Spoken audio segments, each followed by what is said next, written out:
All right, I want to talk to you right now about right-hand picking. I want to show you some things that are going to help you to increase your speed. I want to show you some things that are going to help you to get around the neck a little bit better. But talking about picking, I want to tell you, I use a pretty heavy pick. I use an extra heavy. I started out using thinner picks, and as time went on, I switched to mediums and then heavies, and now I'm actually using extra heavy picks. And I did a tour one time with Yngwie Malmsteen, who's quite a picker himself, and I noticed he was using super heavy picks. I find they have a bit of a thicker tone. They don't flap around as much, so try using a heavier pick if you're not using one for faster picking. And sometimes when I'm strumming or if I'm doing like rhythm guitar on an acoustic, I'll switch to a thin or a medium because it tends to sound better than a heavy pick when I'm strumming. So first off the bat is get a thicker pick. The other thing I want to tell you is when I hit the strings, I sort of hit them at an angle. I don't keep my hand so straight, and my pick's not actually going parallel. I tend to kind of cross the strings a little bit at a bit of an angle because it kind of slices, and that works for me. But everyone's different, you know. When I hold the pick, I tend to hold it on the side of my finger with my thumb like this. And you know, some guys have a different technique. They hold it with two fingers. This is sort of what works for me.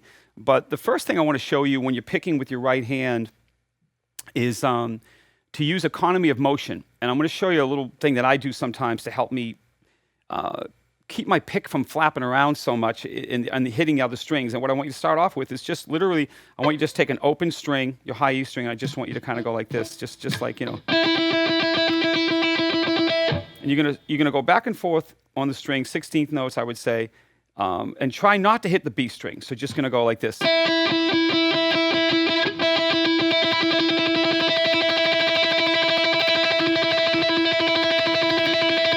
See if you can do that without hitting the string next to it, and then move to the next string, and now go.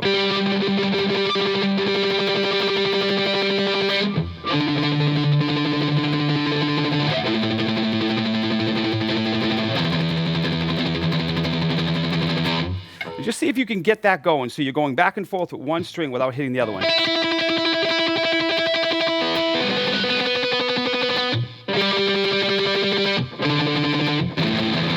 And just start to feel where you're keeping your hand nice and tight to the string.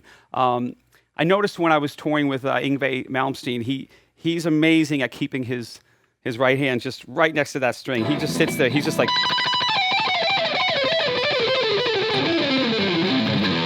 I've never seen somebody with so much economy of motion before.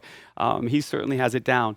And another way you can practice this sort of technique is I want you to take an A minor pentatonic scale and just start off, play the 8th note on the first string, and 8th fret, and you're going to go like this. Same concept. Now I want you to move down the scale, playing 4 notes on each of the scales. So we're going to go like this.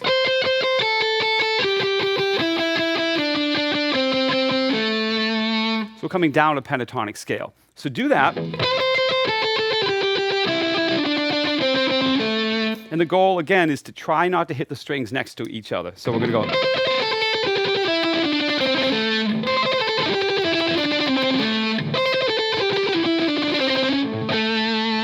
Then you can try doing 2 per note.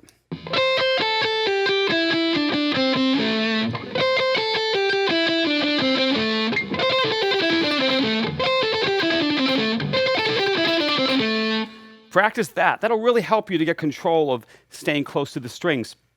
And I also found when you do the double notes, like, you know, that's going to help you a lot with your pentatonic playing, because a lot of times when I play pentatonic riffs, I'll play just 2 strings and I'll move around. I might go like, you know. I tend to do a lot of backing up. I'll play a few strings and then back up. So when you do that, that exercise will help you a lot with your pentatonics, just to get that.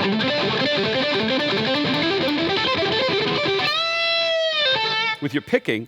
And what you want to do is, sometimes I'll even practice without even using my left hand. I'll literally just take my right hand and I'll play 2 notes.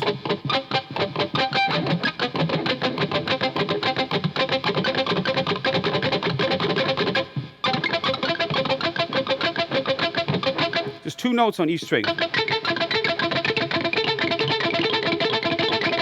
because that's the motion you're doing if you're playing, you know.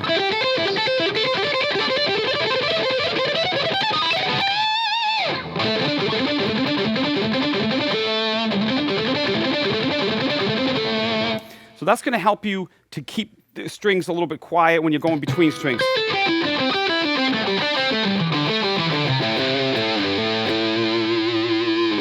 All right. I want to show you another little exercise with picking that I do a lot. If you want to build up your speed with picking, it's really smart to take smaller fragments and start off really slow. I tend to start at like 50 to 60 beats a minute, and I'll play maybe a six-note pattern like this. So I might be in like C major, and just take the C to the B and just go.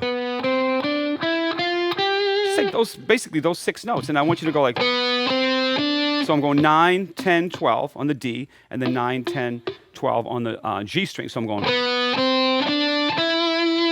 Now I'm going to go.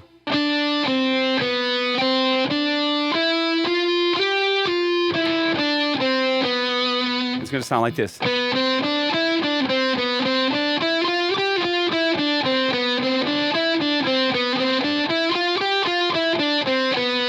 So the first pattern, I'm just really going up the string to one note and then back down, then I'm going up to the top and back down. So it's like this.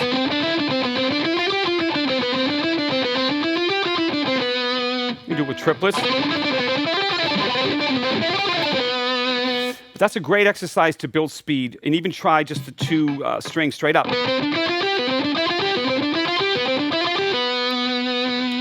Now the next exercise, similar position, but now we're going to start on the root. I love doing this. If I start on a C major scale and I keep it 3 notes per string, I'm going to go.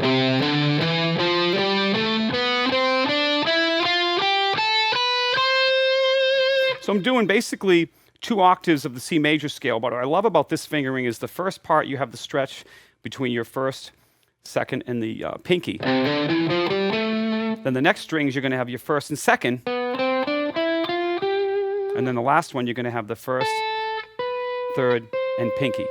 So you basically get 3 combinations of your fingerings to put in that scale. And what I'll do is I'll just sit there and do triplets.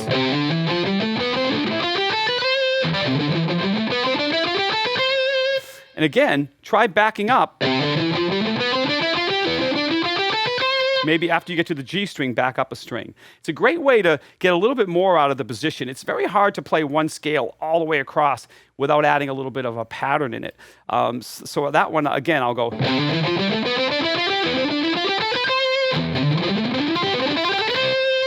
Another thing I'll do is 4s, which is go up 4 notes, then go to the second note, go up 4, third note, up 4.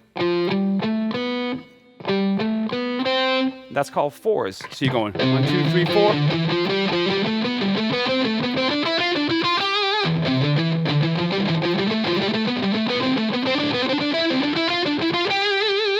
And you could even do it with triplets.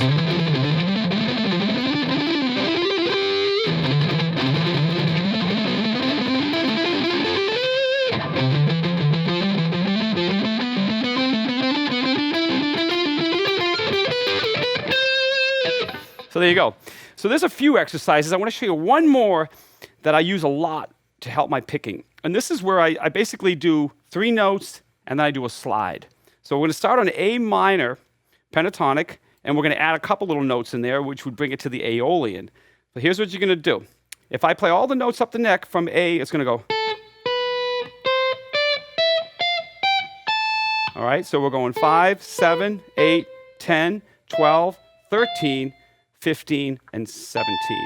Now the key to this riff is every 3 notes you're going to slide. So you're going to go 1, 2, 3, and then slide. Now go to 7, 1, 2, 3, and slide. Then go to 8, and slide. Go to 10, slide to 15, and then 12. That one pattern, again, it's 4s. You go back down.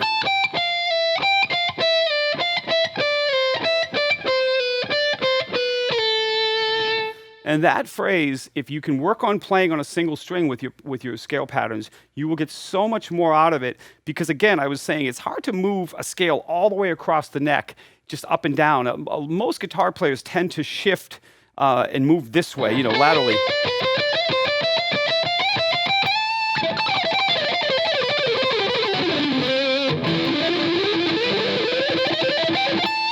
So whatever string you're on.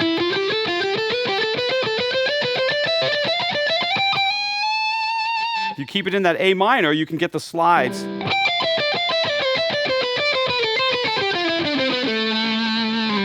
And that might be a little bit advanced for some of you, but the more you can start to open up the neck and understand where the notes are, you're going to have a lot more flexibility in your playing. So I wish you the best with your picking. Start slow. Remember, start every day at 50 beats a minute, maybe 60 at the most, and then work your way up. Also, keep a track of what you're doing. Take a notepad and just write down your exercises, how fast you got that week, write that number down, and then a week later, try to push that number a little bit higher. And that's sort of how you're going to see your progress and have a little more headroom in your playing so that when you're playing slower, you'll have a lot more technique. So go for it.